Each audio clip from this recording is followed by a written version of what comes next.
Thank you, everyone. So our next session today, parking minimums, regulation that reduces efficiency and unnecessarily increases costs for entrepreneurs.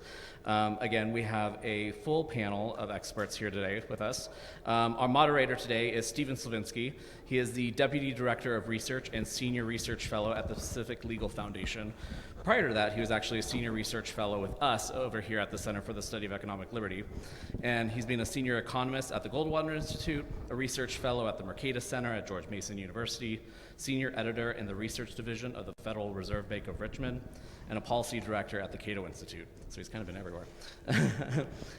His widely cited published research focuses on the regulatory barriers facing businesses and entrepreneurs. He has published first-of-its-kind research on the influence that occupational licensing burdens have on immigrant entrepreneurs and on the ability of those leaving prison to integrate into the labor force. To his right, Yasmin Ansari. She currently serves as the Vice Mayor of Phoenix. She is the youngest woman ever elected in the Phoenix City Council history and the first Iranian American elected to public office in the state of Arizona. Vice Mayor Ansari represents one of the most diverse districts in the fifth largest and fastest growing city in the United States. Prior to serving in elected office, Ansari worked as a senior policy advisor on the climate action teams of both UN Secretaries General Ban Ki-moon and Antonio Guterres, as well as principal advisor to former UN climate chief Christina Figueres. I'm sorry if I mispronounced that, at Mission 2020.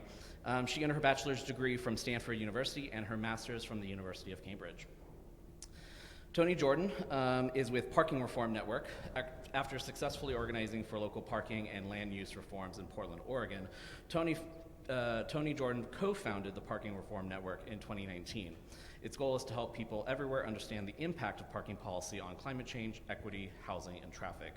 Tony has a BA in politics from UC Santa Cruz and work experience as a union organizer and software developer. He now leads PRN's team of advocates, researchers, and professionals. And finally, David King is an associate professor with the School of Geological Sciences and Urban Planning here at ASU. He researches the codependence of transportation and land use planning, along with transportation finance and economics. Of particular interest are transportation policies such as parking management, taxi services, and microtransit, all of which integrate with land use planning. His work on finance examines how existing and new finance tools can raise revenues for more effective and just transportation systems. His current research focuses on taxi and jitney services, informal transit, street design, and how new technologies affect transportation finance and local policy. David completed his doctorate at the University of California, LA, and a master's in urban and regional planning at the Humphreys Institute at the University of Minnesota. Please welcome our panel. Thank you. Well, thank you all for coming today. Oh, can you all hear me all right? It's echoing. Sorry about that. So, as Mason said, my name is Steve Slavinsky. I want to at least start with some table setting to figure out and help everyone figure out and understand why we're talking about parking minimums today. Isn't this a conference about doing business North America? And it's not just because the name of the conference is Avenues to Opportunity. So that's a dad joke, that's okay. I have 3 kids, I'm a professional, but don't try that at home. The reason we're talking about parking minimums today is because part of the real rationale, the heft of what doing business North America is all about, is studying restrictions, usually at the city level, in fact, exclusively at the city level, that inhibit the ability of businesses to thrive, or cities to thrive, frankly, but also businesses to start and to be prosperous in a specific jurisdiction at the city level. And there's lots of the traditional ones that we all think of, certain types of how long it takes, how many steps it takes to start a business. There's taxes, of course, and we talk about those kinds of things. I'm going to say DBNA, that's the abbreviation we use, so you'll hear me use that from time to time. We'll also use it as well, and that's what we mean. But one of the lesser known, I wouldn't say lesser known, but lesser studied, at least in some in the policy circles anyway, although we'll talk a little more today, there's actually a very wide range and body of literature on this, is the idea that cities have what we call parking minimums, or many cities do anyway, and they've had for quite some time, and we'll unpack a lot of why that is and what can be done about that. But the main concept here, and the reason it's included in Doing Business North America, is the simple idea. It goes back to something that David Henderson talked about and we talked about in the last panel. It's a regulation that restricts the supply of land that can be developed in a city. Why is that? Because it says a business or a housing project or whatever you have will have to have a certain number of parking spots for each square footage of, say, commercial space or residential space. What that means is that, as you can tell, right, it's a trade-off. It means that there's going to be less, and that parcel can be developed for what you intended to develop it for, say a business or a housing project, right? And so you've got this chunk that's sort of taken up. The minimum, though, is being set by the city council typically, or it'll be set by code or zoning board. What that would mean is that they're making decisions about what the demand for parking is, and they don't really have good information about it. It could be counterproductive. It could be, at worst, damaging. And so there's a lot of interesting avenues to discuss here from a policy perspective and also just from the idea of making cities more livable, more prosperous. That's why we included it in the Doing Business North America, because it is something that's gaining a lot of traction in terms of how do we approach the question of parking, approach the question of transportation, and we'll do a lot of unpacking on that today. I want to start with David, and we'll go down the line here. I want to hear, and I want to let them tell you about kind of their origin stories. What got them interested in the parking minimum issue? Because again, it might sound esoteric, but I think as you'll discover, it's actually fairly impactful and fairly important for lots of people throughout most American cities. David, you want to start? Yeah, thank you for having me here. So before I got into academia, I used to own a bar and restaurant in Minneapolis, where I grew up, and I was located in the warehouse district there. And as such, I was downtown, and I wasn't subject to parking minimums, and I didn't have any idea about this. I just had my shop, and I had friends who wanted to open a restaurant, or actually open just a coffee shop in the uptown neighborhood of Minneapolis. This was in the 1990s, and they wanted to put in a coffee shop in a old Victorian home in a neighborhood of old Victorian homes on a busy street, and they were going to have to buy the house next door and tear it down in order to put in 7 parking spaces so that they could have a 13-seat cafe. And I just thought that was the craziest thing I'd ever heard. I mean, I was a young dude. I had my restaurant. I just thought that was insane. And I started to pay attention to this, and then I got out of the restaurant business, thankfully. But I then was studying city planning because I got very interested in what can the city do to make a better place. Like, let's not wait for, the state. Let's not wait for the federal government. I was actually very interested in the arts at the time. But then I read an article by Donald Shoup called "The Trouble with Minimum Parking Requirements," and it hit me like a ton of bricks. And that was what I was interested in. And I ended up going to UCLA to get my PhD to work with Don Shoup as he was putting together his book, The High Cost of Free Parking. And I worked with him to study parking. But that's what got me interested, is being a small business owner and seeing the damage that parking minimums cause, where the city, or the state more generally, is deciding how people are getting to and from your business, which I just thought was absurd. It's like, if I want a neighborhood place, I ought to be able to have a neighborhood place, and my market is the walkable distance.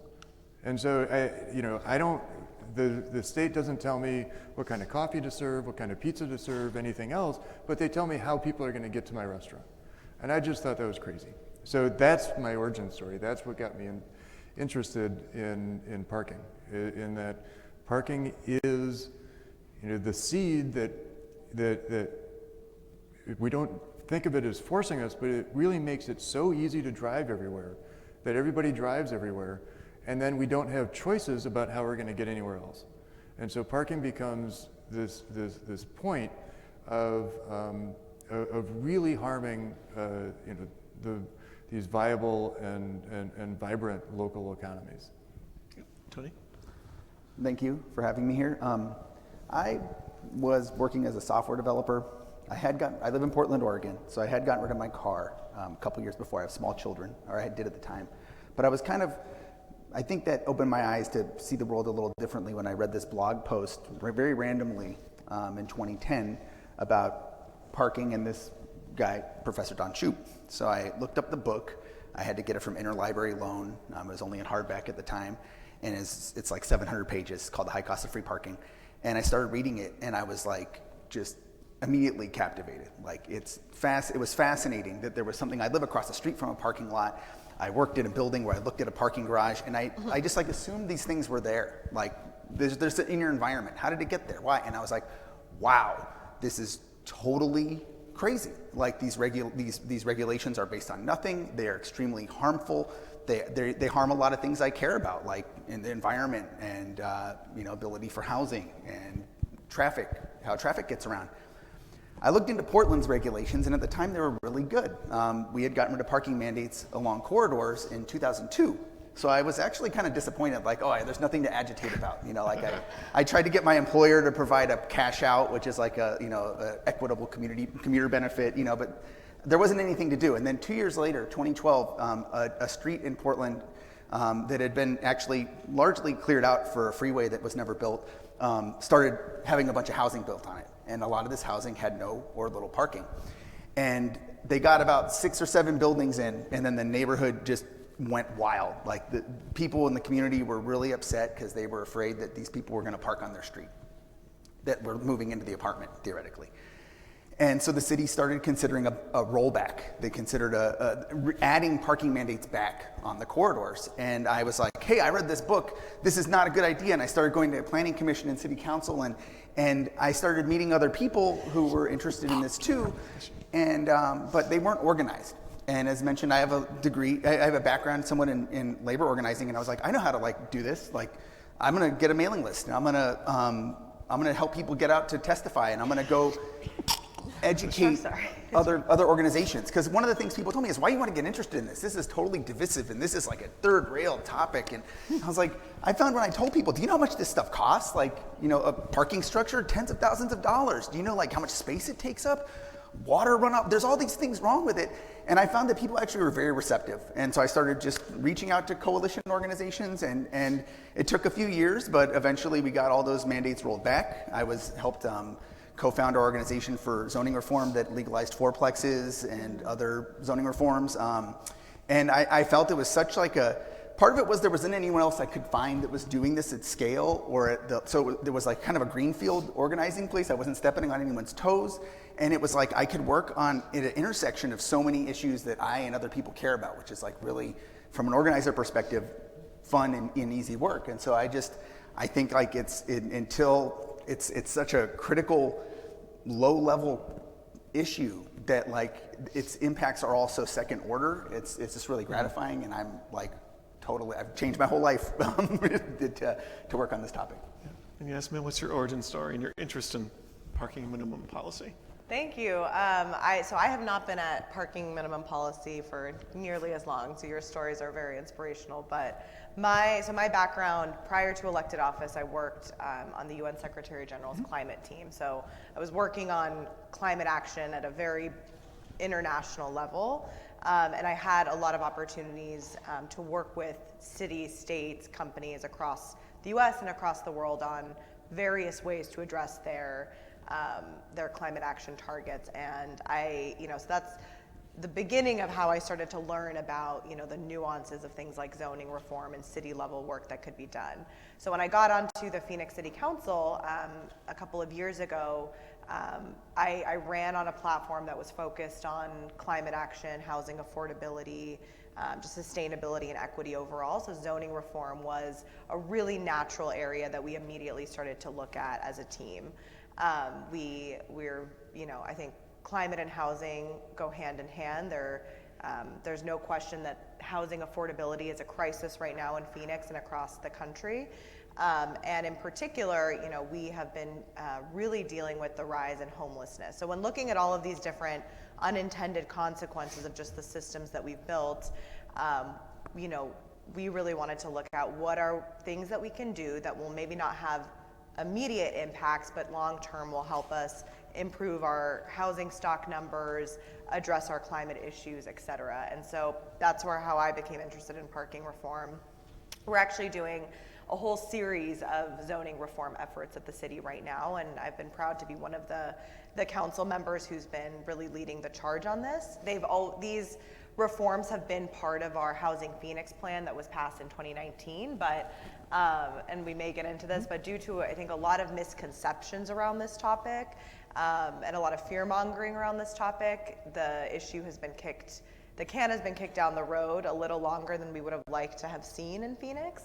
But we passed stage 1 of our zoning reform efforts, which was to re-legalize accessory dwelling units on single family lots citywide. So that was a huge win. We're still working on parking reform. We hope to have something go to council in January. But just to give you a flavor, so in Phoenix, for those who might not be familiar, we have a pretty rigorous community input process when it comes to any sort of major change like this. So we go through the village planning committees, which there are 15 of across the city, and then the planning commission.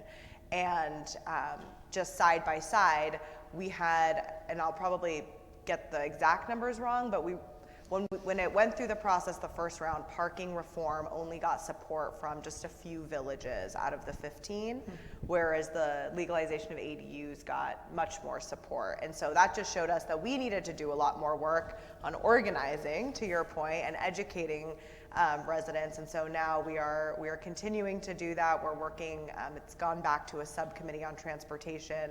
We're really trying to educate around, again, the misconceptions that are around what reducing parking minimums at the city level means. Well, what I have tried to relay to folks is that, at the end of the day, a developer is not going to build a project that doesn't pencil out, that they don't think is going to do well, and that they're not going to be able to get funding for. And so, we don't need to worry about, there's going to be no parking in the city of Phoenix. We have over 12 million parking spots right now for 4 million residents in the metro area, so that if that doesn't, I think there's plenty of parking to go around for everyone. Yes, exactly. And we will get back to this because I do want to hear more about this and talk about the coalitions that form both in opposition as well as in support. But this brings up the bigger question, our bigger issue, not issue really, but the bigger reality is that this is one of these issues, the reform of parking minimums, that transcends a lot of different ideologies. It transcends a lot of different concerns. And so we've already discussed something. You've talked about climate change. You've talked about kind of the complexion of the community, the kinds of the business types that want to get that can be created. And that's basically what these parking minimums have done, is created several unintended consequences across a wide dimension, or a wide variety of dimensions. The one that we talk a lot about in the Doing Business report is the fact that you've got this restriction on the ability to create new businesses. So a perfect example, right? It's like someone wanted to create a business. It required the destruction of a house just to kind of create this business. And that actually, in effect, increases the cost floor, right? It becomes more costly to start a business. So certain businesses are never being started because it's too costly to do so, right? Secondly, if you do start your business, you have to pass on those costs somewhere. So it's going down to consumers, right, probably, or your customers. And then, of course, rents will go up for the commercial space if you're renting out that commercial space, because you've got to cover the cost of actually having created parking in the first place. And so it functions very much from an economist's perspective like a classic price floor, right? So I wanted to get a little sense from David. Where do these all come about? Why, if we all know, or at least we've seen, how badly these things have gone. But there was at some point where people thought this was a good idea. Can you give me a sense of where these came from and sort of how they developed? So I believe the first parking requirement was put in the 1930s. And by the late 1950s, they were everywhere. And they started innocently enough, as regulations often do, and it was to deal with the spillover problem. That you had, cities, urban areas, the built environment was all, at the time of when the automobile was becoming very popular, was all built without the automobile in mind. And so a car takes up a lot of space. So people would park on neighboring streets and everything else. So there's initially these parking requirements that were put in. And at the time they were to reduce the amount of spillover parking, which was reasonable, but then they just kept growing and growing and growing. The early parking requirements also usually required parking in back, so that you would preserve the streetscape in the front. But then they became attached to each individual property. And what happened then is they also became attached to each individual type of use that might possibly happen. So it wasn't that you would just have a building of, say, 10,000 square feet. You would have a building of 10,000 square feet, but if it had a daycare, it would have a certain number of parking spaces for a daycare. If it had an adult store, it had a certain number of parking spaces for an adult store. If it had a barber shop, it had a certain number of parking spaces for a barber shop. And so planners went around and they pretended that they had this amazing expertise of exactly how much parking was required for all of these different businesses. So you have the planning advisory board has this list of parking requirements, and it's hundreds of pages long, as though there's a meaningful difference in any of this. Anyway, so it's been self-perpetuating, for 75 years at this point. And then recently, really in the last 15 years or so, 20 years maybe, cities have started to reconsider and pull back. Right now, it's generally the case that for every square foot of building, of rentable building space that you create, you're creating that exact amount of space for parking. That is pretty typical across the United States. So if you build a 30,000 square foot store, you are building a 30,000 square foot parking lot. So a typical target is an acre. A typical target site needs 2 acres, one for the store, one for parking. And that is, it's worth, I know I'm going over a little bit, but I want to, there's a couple of things that I really want to stress on this, that space that we're devoting to parking is space we can't use for anything else. Unlike any other way of getting around, the more we drive, the more or the less likely anybody is to walk, bike, take transit, do anything else, because driving takes up so much space. And most of the space is taken up by roads and parking. You had quoted the 12 million parking spaces in Phoenix. That was actually one of my studies that I did a few years ago. And every city has about a third of its space devoted to roads, and a little bit and more of that devoted to roads and parking. This is an enormous problem. In Phoenix, one of the things that we need to be aware of is that is also adding to our urban heat.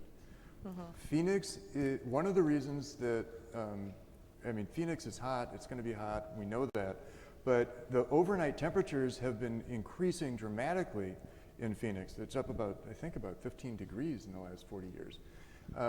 Maybe not that much, but it's substantially hot, and that's because of the built environment. A large part of that is the asphalt parking lots that we're putting on that capture heat all day long, and then they have to dissipate that all night. And so it is unusual and it's new that you wake up at 5 a.m. and it's 90 degrees outside. That is not the way a Phoenix summer used to be. And that we can attribute directly to the way we build the city, and a large part of that, and I have colleagues working on exactly the share, is specifically the parking and the space devoted to parking. So if we want to make Phoenix healthier, we actually have to reduce the amount of space that we have devoted to parking. And we can't just put a tree in a parking space. Like a tree in a parking lot is a tough life for a tree. and that is really not going to do much of anything. It's actually, we have too much asphalt that is capturing the energy of the sun and is heating up the city overnight. Yeah. And there's obviously plenty of empirical evidence too. Obviously, when it drives up the costs, it changes like what the city is like, kind of the livability of it. But it also creates these misperceptions. So I'm thinking of this. So I'm going to probably quote Donald Shoup from time to time because he's sort of like kind of the godfather of all of this, right? And as you mentioned, the high cost of free parking. It is an 800-page book. It's like Robert Caro sized. I would recommend, though, there is a shorter book. I think it's called Parking in the City. And there's also Paid Paradise, which recently came out by Right. Henry Grabar. And this is basically a book length treatment. The Parking in the City is a good one because the introduction, he basically comes right out and says, because it's a collection of essays, many of them written by Donald Shoup, but not all of them. But the introduction is basically a synthesized version of the 800-page book. So I recommend that if you don't have time to read an 800-page book. But I encourage you. It's actually a really, really well-written book. But one of the things he says in there is he refers to an old Soviet adage that says, anything that is not mandated will be prohibited, right? And I think that's sort of an interesting insight to some of the misperceptions that you kind of alluded to. If you get rid of parking minimums, there won't be any more parking. And that's not true either. Demand's not going to drop to zero, right? I think what we're really arguing about, and I think people get misunderstood, is what we're really talking about is if you don't have a mandate, the floor may be somewhere different. It may be higher, it may be lower, but when you have a requirement that it be there, it can't be anything else except that, right? So give us a little sense of both Tony and actually in your experience too, Vice Mayor, in Phoenix, give us a sense of what sorts of misperceptions you're seeing among people who oppose parking minimums. Again, because we've got plenty of evidence that these cause these unintended costly consequences. So what sorts of things do you see, and kind of how typically do you respond to those? So I can start. Both of you. So you just named one of them. I think the big picture one is just people thinking that removing an arbitrary parking minimum that, again, to your point, was set by people who don't necessarily know what they should be, that there will then be no parking, right. Not enough parking. Everyone's going to be fighting for parking spots. And I think the first response to that is, well, no. Again, those developers who are coming in to build whatever project it might be aren't doing it, they want their project to be successful, and they're going to look at the demand of, if there's going to be 100 people housed here, what is the demand for parking going to be? And they're going to be able to set that based on what they know will allow them to, put out apartments for rent or whatnot. So I think just that, that fear around there's going to be nothing, and forgetting that there is a business side to this where those individuals will make sure they do what's best for their profit margins as well. I also think there's just a lack of understanding of what benefits can come from this, and I think it's just such a most people have not read these books, and it's kind of it's not the first thing you think about, that we have too much parking in the land use. But in my conversations with housing builders, especially multifamily, I mean, when we have pushed them in new projects to bring the rents down even just a little, their first response is that they just can't make it pencil out because of the parking costs. And so to me, when we are dealing with a massive housing shortage, the rise in rents, rising homelessness, this is such a in some ways a very easy solution to help be able to address some of those issues. I would rather have fewer parking spots that aren't needed, so then the rents could be $100 lower a month, $200 lower, so that more people can afford to live there. Other misconceptions, there have been some misconceptions around ADA as well, and ADA parking accessibility, but because of the Americans with Disabilities Act, those requirements would not be touched, and so there would be no reduction. That's a federal law. Yeah. So that's just an important one. We've had some of these conversations recently with some individuals who are concerned about that.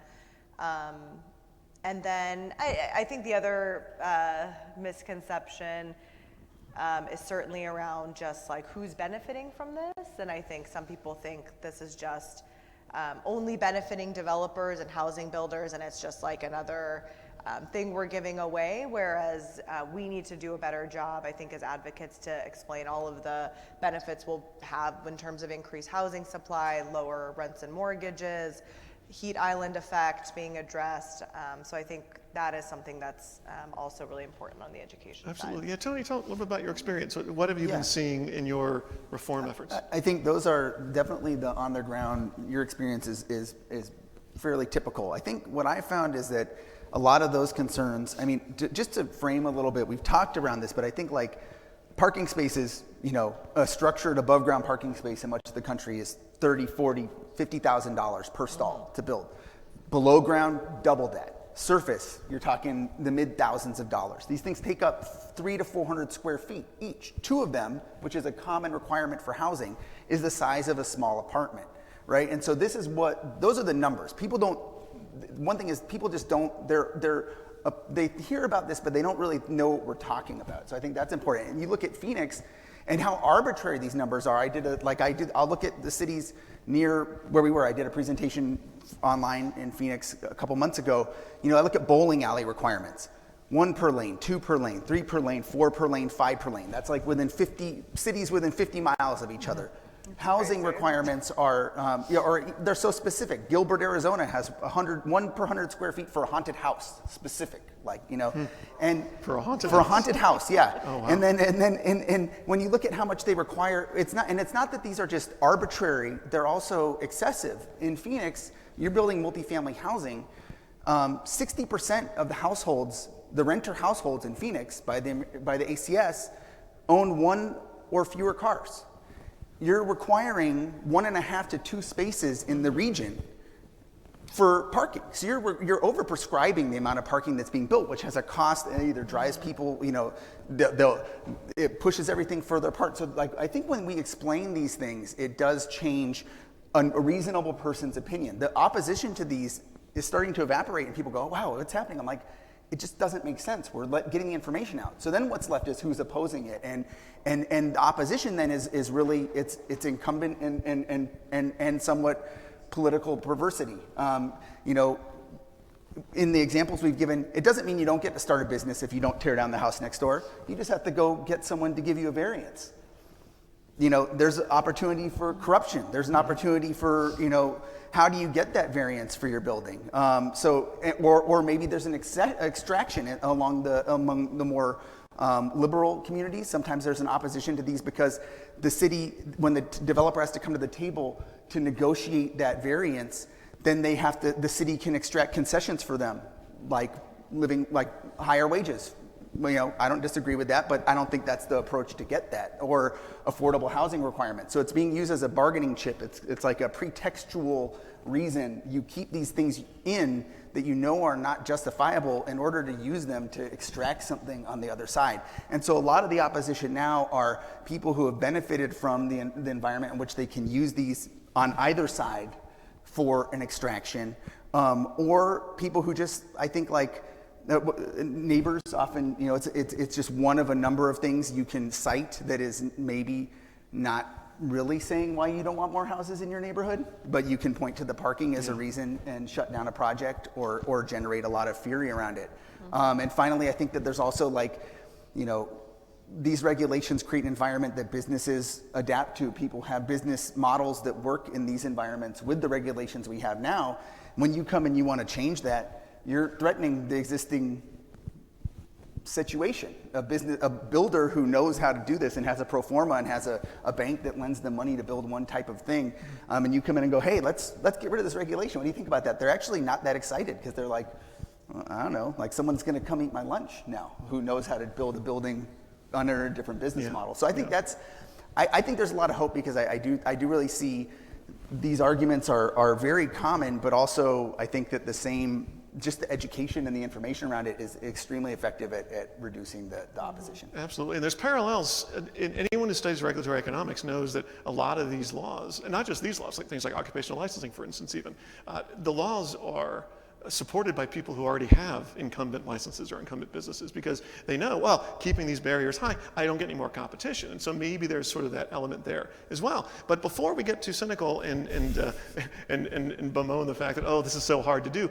it has been done in a number of different places. I'm sure Tony is involved in some of those. Give us a sense of, first of all, where these cities have been successful at reforming parking minimums. And then one of the ways I think maybe to combat some of the misperceptions is to point to other cities and say, they did it and the sky didn't fall, and explain to them how the sky didn't fall. So any of you on the panel who have examples to share, please do. We maintain the database, so I'll just give some example. This is really, it's a little bit new. Now, one thing is most of the cities in the United States, which we found through our research, didn't actually put parking mandates in their downtowns. So a lot of the downtowns, Yeah. the area where people think is going to be the most problematic, like their central business district already doesn't have parking mandates. It wouldn't exist if it did, because they would have had to, as David pointed out, tear everything down. But starting in like 2016, 2017, a number of North American cities started to just eliminate their parking mandates citywide, more or less.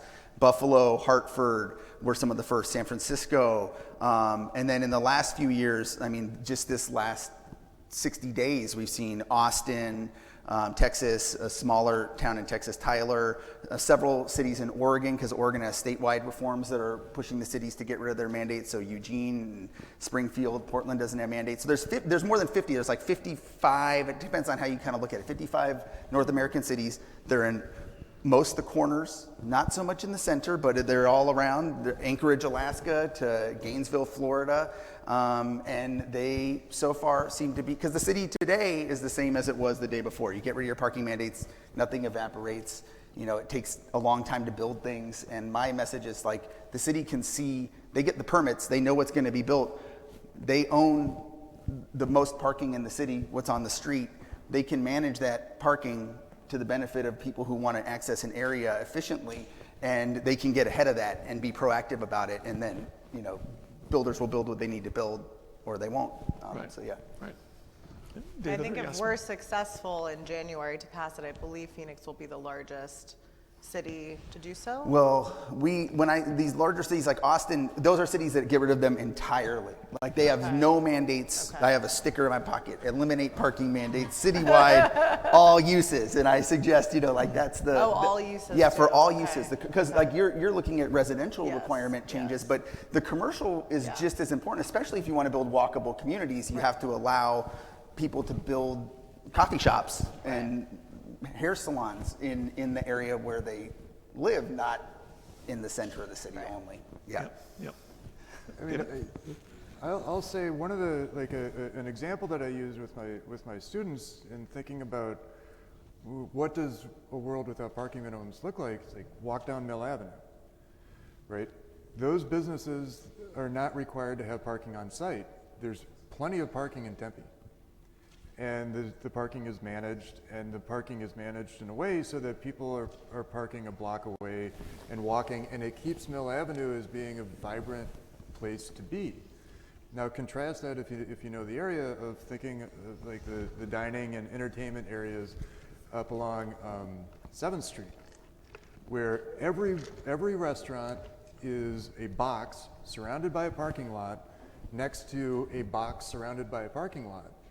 And while you have a density of places to go for a night out, nobody's walking between the places on 7th Street because it's terrible.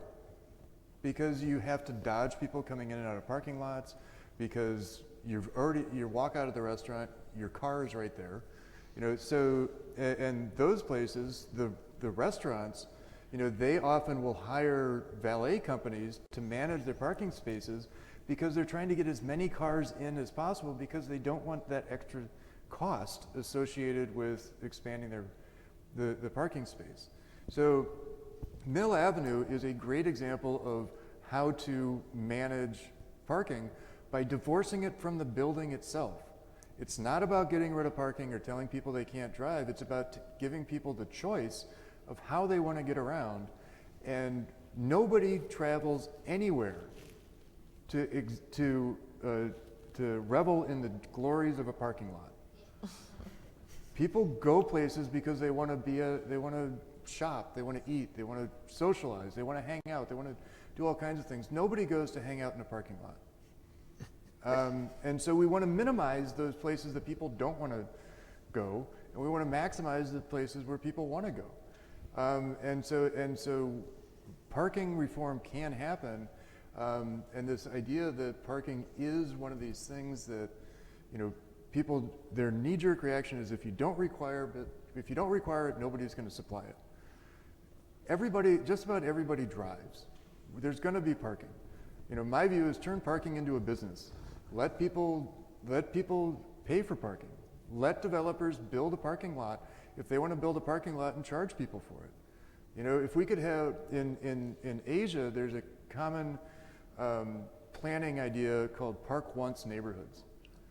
And the idea is that there's a centralized or multiple centralized parking lots. People park there and then they walk around the neighborhood. And they can walk to their homes, their shops, whatever else. That type of Park Once neighborhood is sort of the ideal that I think we should be pushing toward. You know, and it's not trying to tell people that they can't drive or tell people that they can't park. Right. Though we will tell people they can't necessarily park for free. Because what people are responding to is, like, wait a second, you're telling me that I'm going to have to pay for something that I value? You know, and yes, I am telling you that. Well, people respond to incentives, right? Amazing. Imagine that. I just want to make sure we're not going over time. How much? We have 7 more minutes before. All right. So it's one big picture idea, and then I want to kind of close on just some final thoughts for everyone before we get to Q&A. Even if you liked the idea of the government coming in and saying, we're going to have a certain number of parking spots, and we know what that would be, that answer is going to be a lot different in 1930 when the first parking minimum started than they would be now, because we have technologies that weren't even fathomable at that point, right? We talk about Uber and Lyft, right? The idea that you have to drive your own car to get someplace is a kind of I think even for younger generations, a foreign concept. Like my kids, I think, may never, my oldest turns 15 today, so he won't like me saying this, but they may be in a world where they're not really driving their own car very much, right? You've got Waymos, you've got Ubers and Lyfts and such. So, and that means that the car doesn't have to stay where it drops you off, right? You don't have to park it and then leave it there. So the demand for parking is going to oscillate. So even if you liked the idea of putting a minimum in there, it would be impossible to actually do that long term. So I guess the bigger question is, I'm going to end on a positive note before we get to Q&A. And we'll just go down the line. We'll go this direction. How about that? So we can end on, I want you to be optimistic, because I'm really excited about what you're doing in Phoenix. What do you see being the future, maybe even phase 2? Like, what's the future of parking reform in cities, and how can we maximize opportunity for people, business owners, residents, by doing that? Well, for me, the big thing about parking reform is if we can get parking away from the building. We need to divorce parking from the building, because parking policy is transport policy. And so our zoning regulations are transport policy. And so we keep pushing on sustainable transport or active transport or anything else. As long as we're requiring parking as part of the building, we're both harming the economic viability of the building itself, and we're conscripting people into driving everywhere. We want the buildings to be for businesses, for cafes, for shopping, whatever else. There's no reason that building has to dictate how people are getting there. And that's really where I think we need to focus on, that the viable and adaptive communities that we want, we need to get parking off the building site itself. Yep. Tony? Well, I think we're going to get rid of the momentum's building for the parking mandates reform, so that's going to happen. But Professor Shoup, it's not, you get rid of the parking mandates, you manage your on-street parking, and then you don't just throw any money you make from managing on-street parking into the general fund. You spend it in ways to improve access and equitable access to the area where you're managing the parking. So crosswalks, transit, better lighting, better sidewalks. So I think that those two reforms are to your point, David, if you remove the parking from the building, you can't turn parking into a business if the city that owns the most parking is giving away that product for free or very underpriced right outside the door. You can have a parking lot next to your restaurant, and if you want to charge someone to park in it and the on-street parking is free, good luck. Why would they park there? But if the city's managing the most valuable parking, which is the most convenient, they're not only going to send the correct signal to everyone who's providing parking, but they're going to make money. And that money then can be used to directly, provide that public infrastructure that allows more consumers to get to an area. Because parking's like a battery for traffic. It holds cars, and then it overloads the street system. So then you need to widen the roads, or you have just further traffic. So this is like such a systemic issue, and if we can start actually dealing with it, I think there's so many.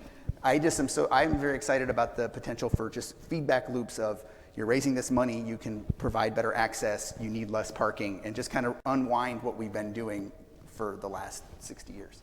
Okay. So Yasmin, we're going to get rid of it here in Phoenix, right?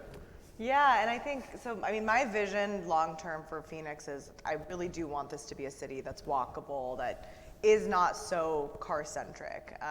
My entire premise of getting into this role was, one of the things was that we have some of the worst air quality in the United States. Phoenix is ranked 5th nationwide, and the majority of our greenhouse gas emissions comes from our vehicles. And so from everything from our efforts to electrify our bus fleets and our city-owned vehicles and make EVs more affordable and accessible to our public transportation system. We finally are building more two-way protected bike lanes. We had the first one in my district, building more across the city. We got $25 million from Secretary Buttigieg and DOT for building a pedestrian bridge between downtown Phoenix and South Phoenix. So there's a lot of good things coming when it comes to mobility in Phoenix.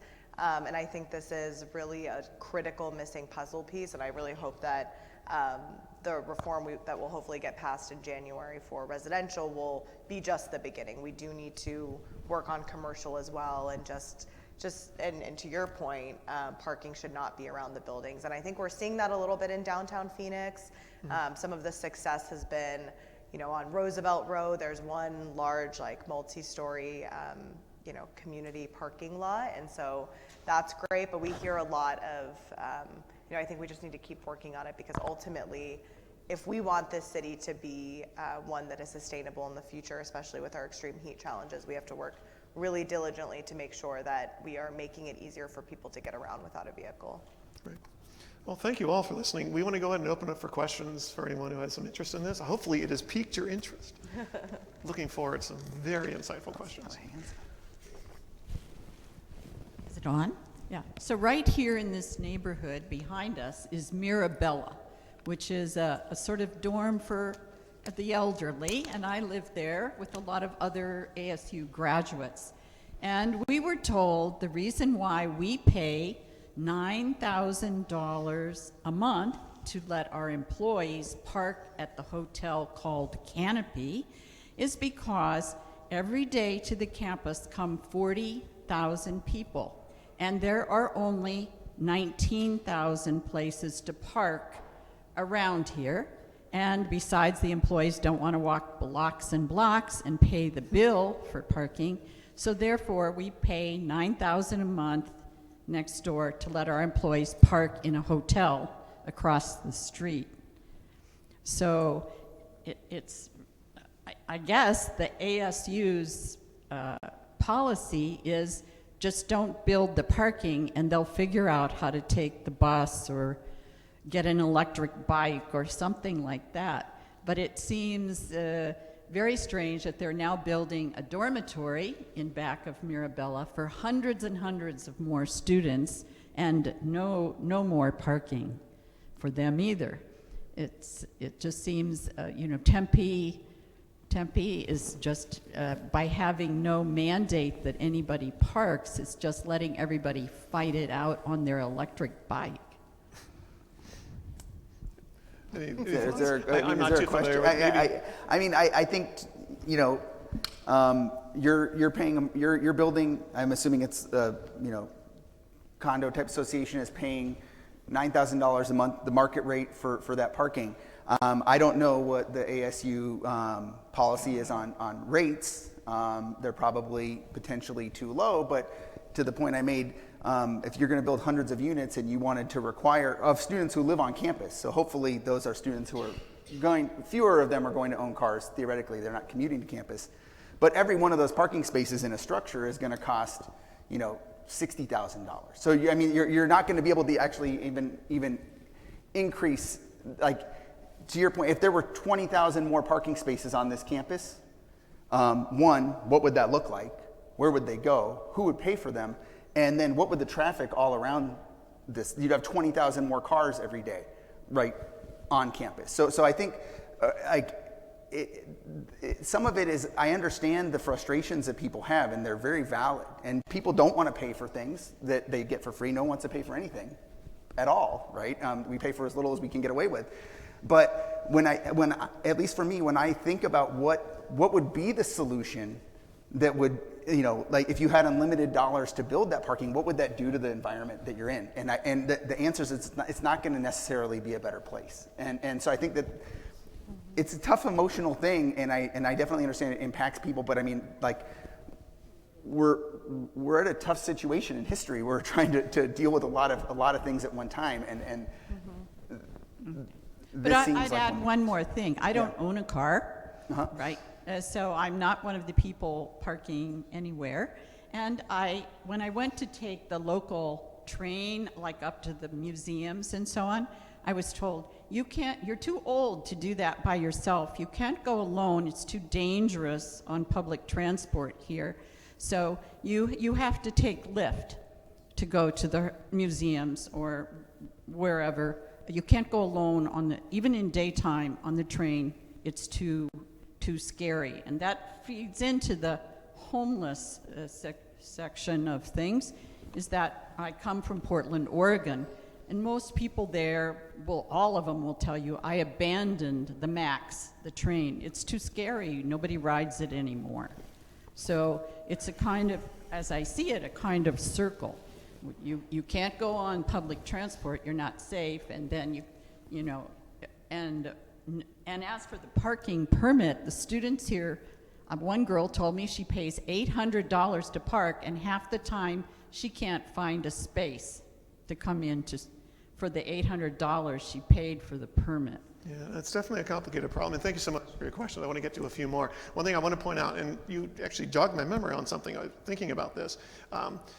In regard to at least residential parking minimums, you'll have people who are in housing rents. The rents are higher because of the parking minimums, but they may themselves not own a car. And so, in a sense, there's this disequitable sort of a burden really on them, and they're paying for parking that they're never going to use.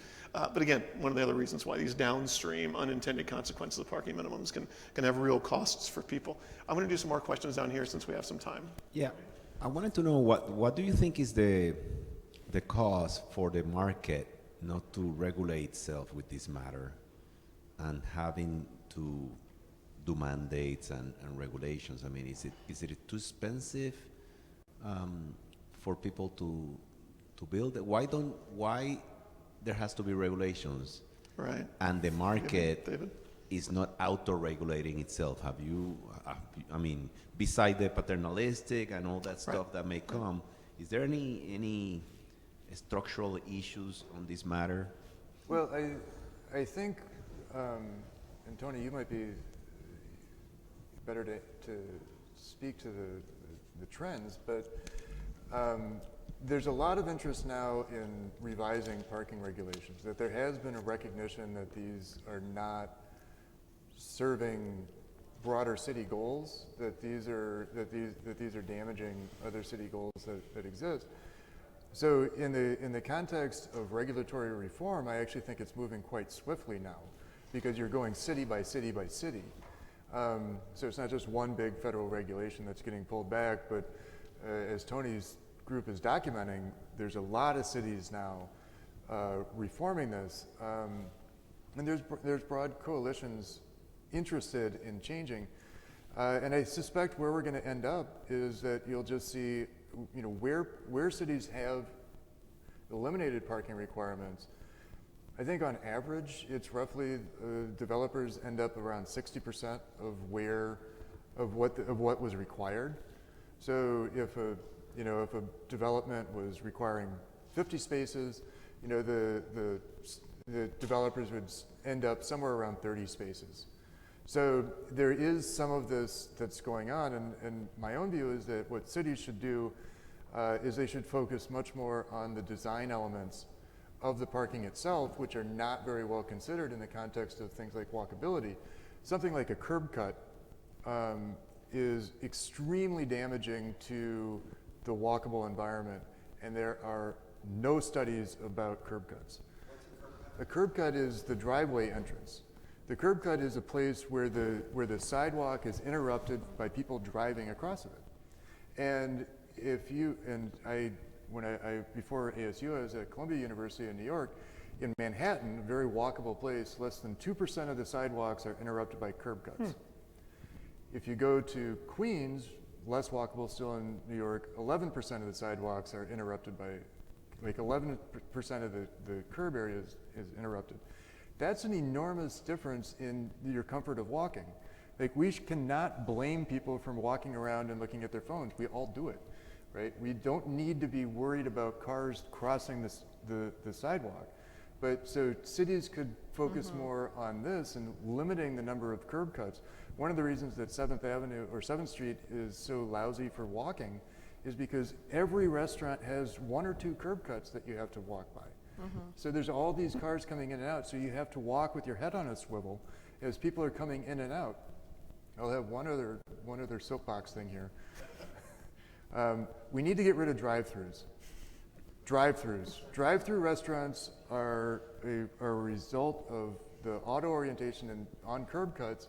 They are terrible. People are focused on their hamburgers and they're not looking at of where they're going, and they are terrible for urbanism. They are terrible for walkable communities. I will say one more time. I think you want to do a question, but one more thing I also want to point it out. In the DBNA, we have a very specific category for getting rid of parking minimums. So something else that everyone can use when they're talking to constituents or to reform groups is to say, hey, if you get rid of your parking minimums, your score will go up on the DBNA, and that in and of itself is a wonderful thing. Anyway, David, I guess we have time for one more question. Okay, first of all, I want to say I think this was a fantastic panel. Thank you. And a lot of good thought, a lot of good energy. I especially loved your story about how you got motivated, David. And you look so different from your picture. Yeah, that was you're right. pre-pandemic. I decided to just let the hair grow. It's a caution and then a question. Vice Mayor Ansari. And sorry, yeah. Ansari. When you mentioned the 12 million spaces versus the 4 million, there's no exact thing that tells you that's too high or too low, because in the limit we could have 4 million spaces and you just leave your car there, right? You never drive it. So you're going to probably have to have more than 4 million. And I don't know what the number is. You don't know. And part of your point is that you don't know. Yeah. I would just caution you about using that. And then a question that it was either Tony or David about the tree in the asphalt. Yeah. So what would you do? Like, let's say you have a Target and they got this big thing and you deregulate parking. I guess you would say, well, just over time they would adjust in some way. Is that right? They would adjust in some ways. I mean, I am only partially joking when I say surface parking is America's greatest natural resource. You know, this is space that can be used for other things. It can be used for other buildings. It can be space that's given back to the broader economy. Anything that encourages shared parking, multiple users on a parking lot.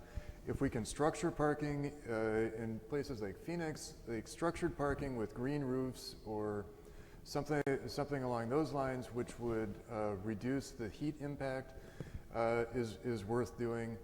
Again, if parking is valuable, people should be willing to pay for it. If people are not willing to pay for it, we should question how valuable it is.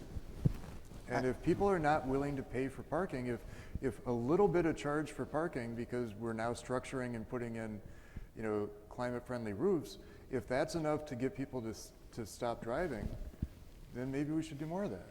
You know, but we have to supply transit. We have to make sure it's safe. We have to supply alternatives. And we have to encourage the alternatives. But as long as we're requiring parking everywhere, we are not going to make any progress on getting people to switch modes. I wanted to add that so one thing is once you stop requiring this parking, then you can look at other methods. Milton Friedman, I think the worst bad tax, land value tax. So like, you know, can you make it so that the land, no one pays, the empty lot pays so little, but it takes up so much infrastructure. Stormwater management, huge thing, right? We have all this paved surfaces.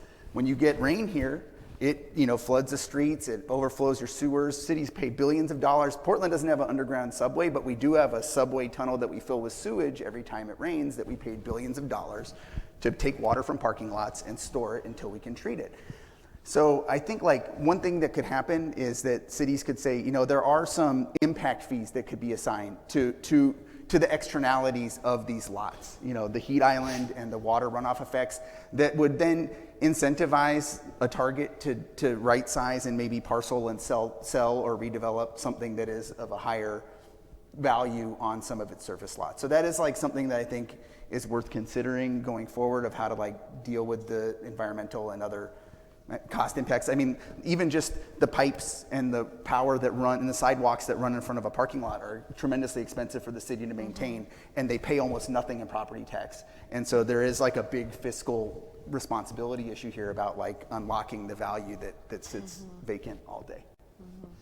Yasmin, any thoughts? I just like ending thoughts. Sure, please. And where are we on time?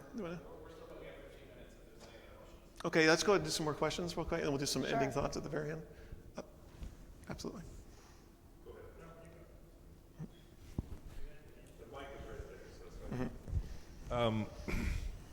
Has there been, let me start this way, in the Arcadia area, let's say around 32nd Street and Indian School, over the last few years, they've really redeveloped one parking lot in there with many more buildings. Is that due to a policy change at the city level that allowed them to come in and add that density, or was there always just other parcel lots that might have been there that they just paved over just because that's what they were doing, or there was a requirement for X amount of parking? It seems to be happening more frequently that they're adding these density infills, but I don't know what the cause of that change is. So I think there's like an overall culture shift coming from a couple of things. We passed a Housing Phoenix plan in 2019 that really emphasized the importance of making up the 150,000 unit shortage that we have in the city. We also have a walkable urban code that applies to certain parts of the city that aims to make areas more walkable, accessible. And I think for the most part, most of us on council are very much pushing for mixed use developments where there's ground floor activation and you have housing and you're really just trying to increase density. So I think it's like a result of all of these things. Like as and I'm sure that council member for your district did this, but when developers, come to me with a proposal for a project in my district, we're often trying to, if we have any room for negotiation, if they're asking for something from the city, my office, for example, is always pushing for things like, okay, can we add more units to this if it's multifamily? Can you work on making some of the units affordable? Is there space for ground floor, activation if it's in an area where that makes sense? So it's kind of, oftentimes these projects are getting improved through that rezoning process that they're going through. And that's, I think, a big reason why you're seeing more of that. I think Arcadia is one of the areas I'm pretty positive that voted against parking reform changes in this first wave that we did, and now we're trying to go back as well to try to work with the neighborhood to explain the benefits. Good. Ross? Yeah, I'm just curious. There was a number of stories 10 years or more ago that about a specific version of this problem that I just wonder how it is playing out. What about mega church parking lots, especially in downtown cores that are the inheritance of famous churches that, First Presbyterian in this city kind of thing? Or here in the Valley, of course, we have a number of mega churches, 40, 50,000 people every Sunday morning descending on a church. And but it's a one-time use. So has anybody come up with creative ways of dealing with that aspect, of the specific aspect of this problem, since it's a like once a week issue as opposed to parking in the downtown core? The church parking is an issue. It hasn't received a ton of specific research anyway. When it's downtown, there's obviously they can lease out that space. Have actually taken church parking lots away from the churches, and they just said that you can attend for free Yeah. So that's one way it happened. It's a case where the parking And church parking is somewhat unique because when people start to go to a church, they stay at that church regardless of where they move. So they will often drive in, and you can have things like the Uptown Farmers Market, which will, sometimes use the church parking lot. That's a unique case that needs to be dealt with on its specific merits, and there's not really generalizable rules about it. But it's definitely the case when you have any of these infrequent uses, you want to try and make that overall community as viable as possible all the time so that that parking can be shared. And that should just be a general goal. I mean, we have we now have a problem with work from home being so prevalent.